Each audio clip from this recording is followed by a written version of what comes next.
Hello and welcome to another video, and today I'm playing a game that I have no idea what it's about. Okay, let me tell you the one information I have about this game. It is made by the same people that made Stanley Parable. Yes, that should be the only information you need to buy this game. Stanley Parable was a great game. If you don't know what it is, I recommend you to buy it. Don't watch any YouTube stuff. You can buy it on Steam. Of course you can also watch the YouTube stuff, but it really takes away about 50% of the experience. So, the same here. I will not see anything about this game. I just think I'm going to jump straight into it, begin the game.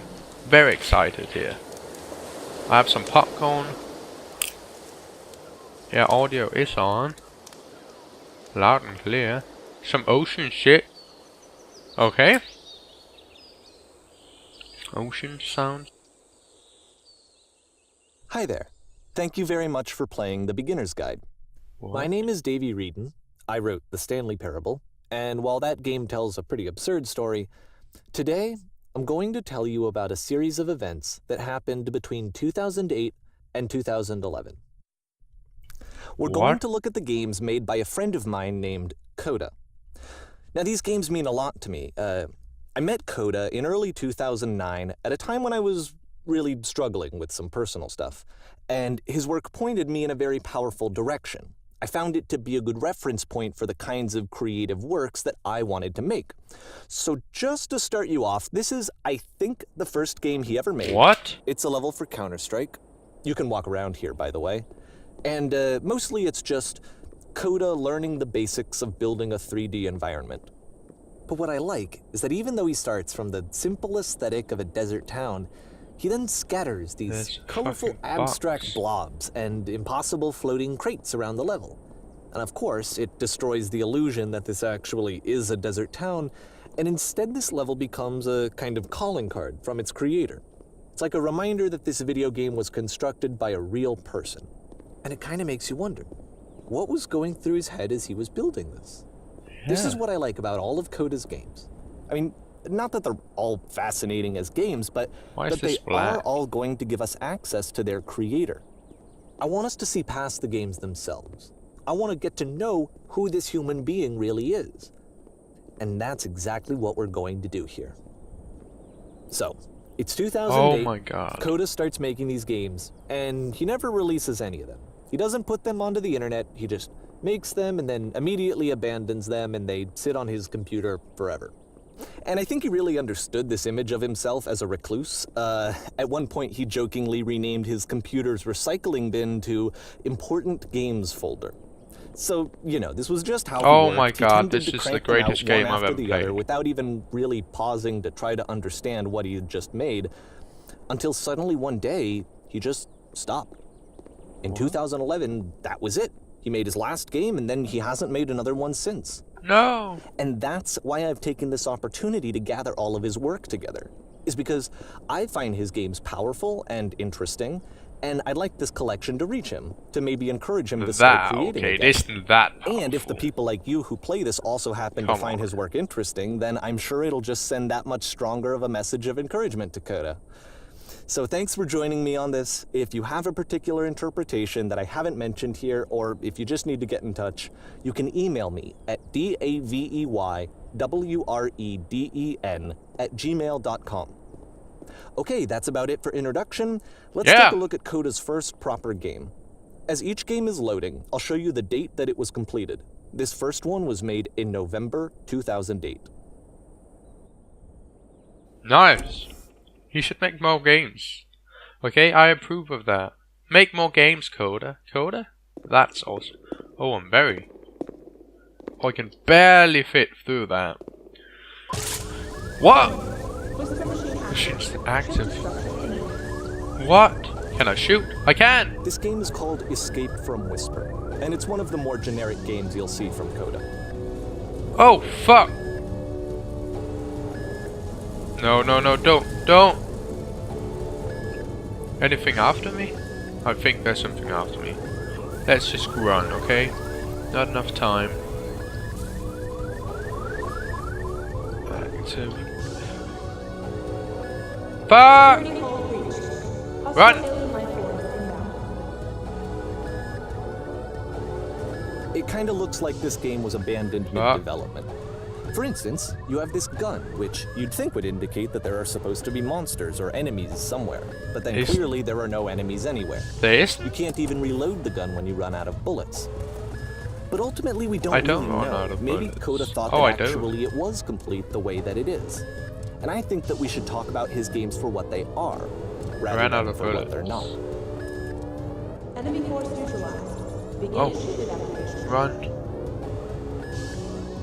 This is awesome. I love how you can see the bottom of the universe from this room. I love that too.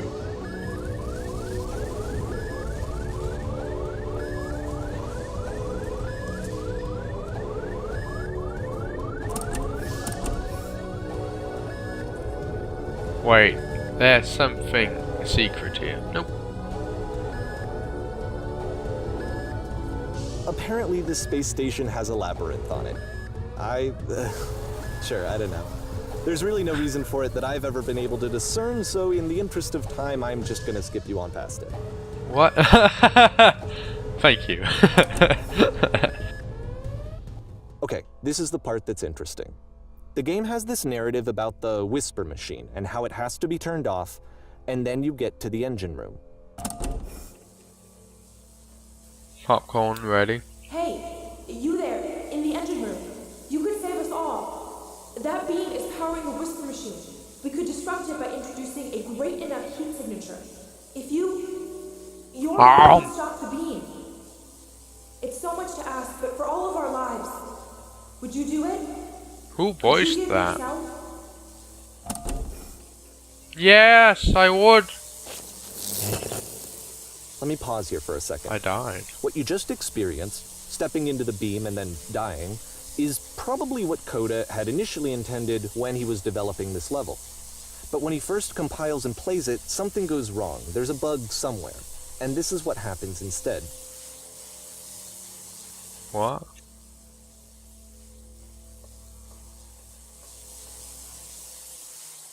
What? Where am I? Where am I going? The beam causes you to start floating. And this is an important moment for him. Because yes, this is technically a glitch, but Coda identifies something human about it. Like how small it makes you feel in the face of this larger chaotic system.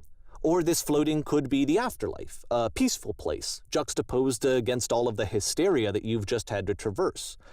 I don't even know. I have no idea what he was thinking, but what's clear is that after making this, something lodges itself in his brain. He wants to do more of these really weird and experimental designs. So he stops work on this and moves on to a stream of tiny little games that go in all sorts of directions. Let's go ahead and take a look at the first game he made after leaving this one behind. This is the best game I've ever played in my life. Another one in November.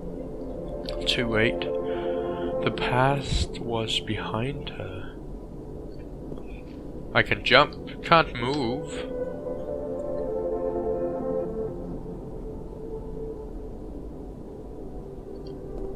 I can. Oh, I can only move in this game, backwards. You can only walk backwards. Oh, that's weird. Whoa! Okay, okay.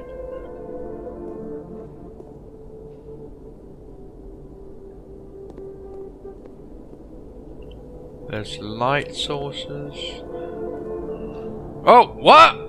So it's a short and relatively minimalist experiment combining motion and narrative. It is less advanced than the previous game, but actually it seems to be more I can go over here. More complete. Why does the future Coda's keep trying changing? to give it a unique voice rather than simply basing it on a pre-existing trope.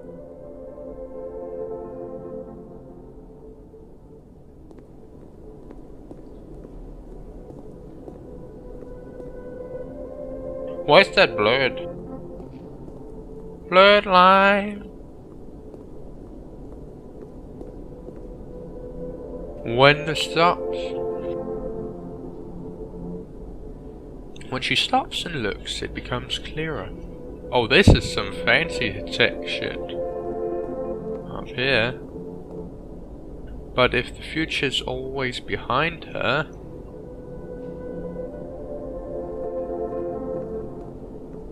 how will she find the strength? Where's this shit coming from?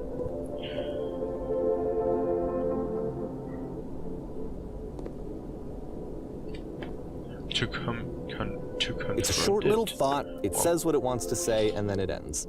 Didn't need anything more than that. Which to me is why it works, because it gets out quick. Okay, next one. Another one in November 2008. Oh, this is Slender shit right here. I can't move from side to side really. I'm moving this way. Only pressing W. Okay. Oh! And that's it. Okay, the meaning of this game won't be clear just yet. Please be patient with me for a few more games, and I promise you'll see what makes it interesting. Definitely. December. Nonsense. Oftentimes, Coda would put bizarre titles like this one at the start of his games. What? Nonsense. I wish I'd known him at the time that he was making these early games.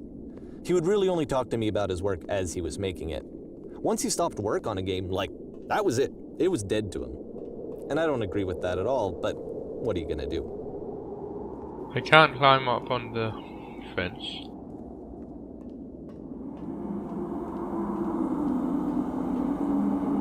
Is this getting harder to climb? Or what? Once you've been slowed to an absolute crawl, the door at the top of the stairs opens. Oh, so why, fuck you! If Coda's not showing these games to anyone, why bother opening the door at all? Well, to show you, I'm modifying the game here so that when you press enter, it'll bring you back up to full speed so you can enter the door for yourself. Oh, thank you.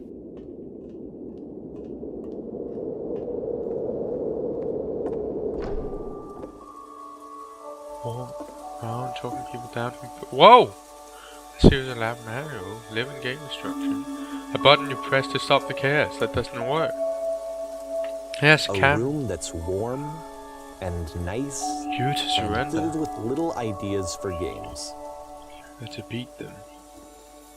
Sharks are trying to eat you simultaneously. You're trying to eat the shark. Coda would often tell me that he didn't mind if people thought of him as cold or distant.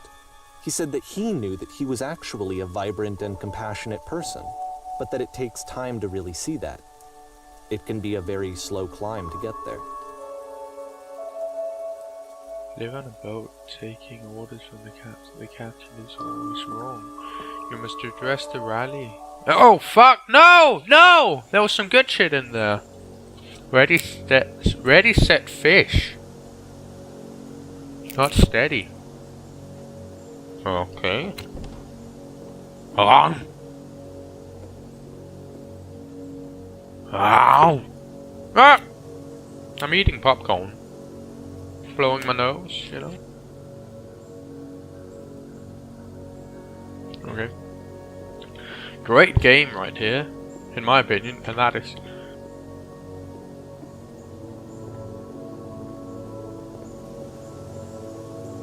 There's a lever. Well, a lever. For Coda. It's an actual puzzle.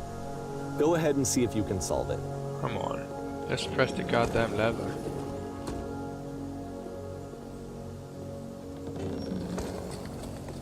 Whoops. Oh, wait, can I push the door over? Nope, I cannot. Can I walk out in the distance? Seems like it.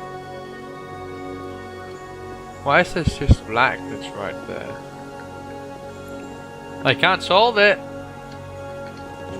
I'm an idiot! Oh, wait a minute! I have an idea.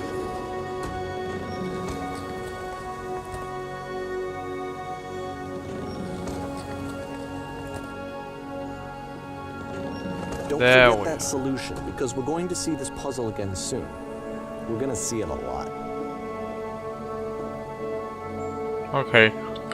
I had absolutely no idea what the hell I was doing. But I did it. But I did it. Oh!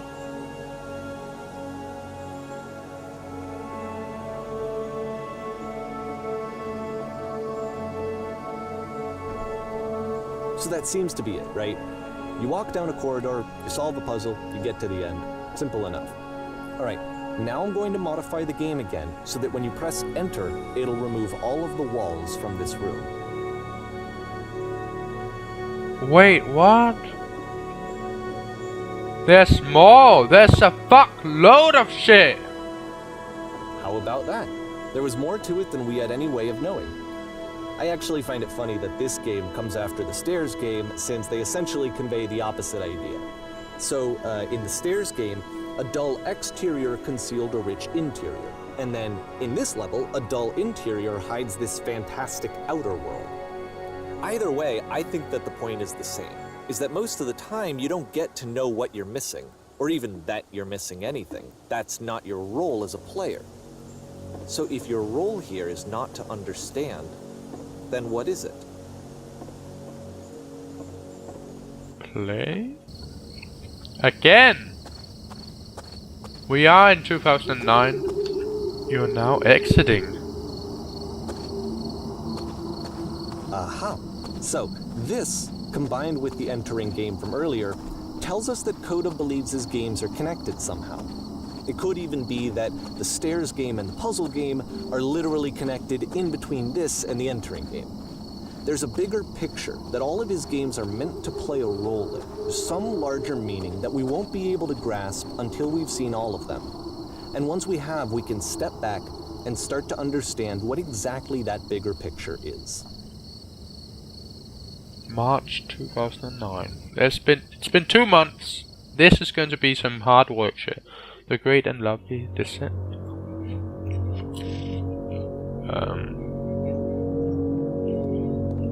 What? I can fly? Let's talk about No, video I game can't. development for a second. Every video game runs on what's called an engine, which determines what the game can and cannot do. So in other words, the engine is a set of tools for game development.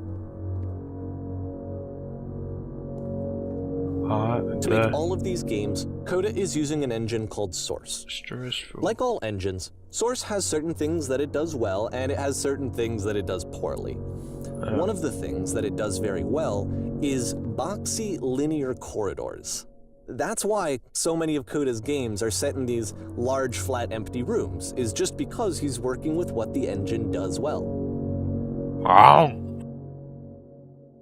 The tools available to the creator shape what kinds of creative work they're going to end up making. You might consider paying attention to the architecture in Coda's games, to notice how they seem to stem from an engine that's very good at producing linear, boxy corridors. I want him to be done speaking so I can go down here.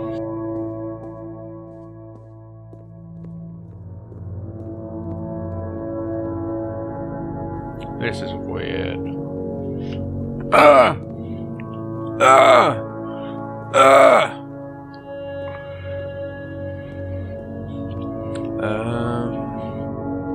Oh.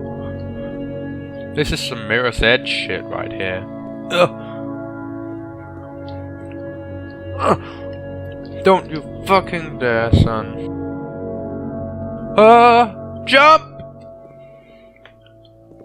Orange. Oh! Orange is the new black. Black is the new orange. White is the new orange. Fuck. This is scaring me shitless. It kind of looked like the captured logo from above. Can you feel me? No! Wait, I didn't. What? You. There's no falling damage. Of course there fucking isn't. Ah, use your brain! But I thought it was the void. No. Talk to me. It feels like I'm skipping a lot of shit. This is like Gangnam Style shit right here. Get that reference? Gangnam Style. That's it. Okay. He's walking through like horses. What? Whoa! This is incredible. Where did you go? Maybe up here? This prison, funny enough, Well, in Coda's original design, fuck. the doors stayed shut for a full hour before letting you go. What? If you don't mind, I think we're gonna skip that. Full hour?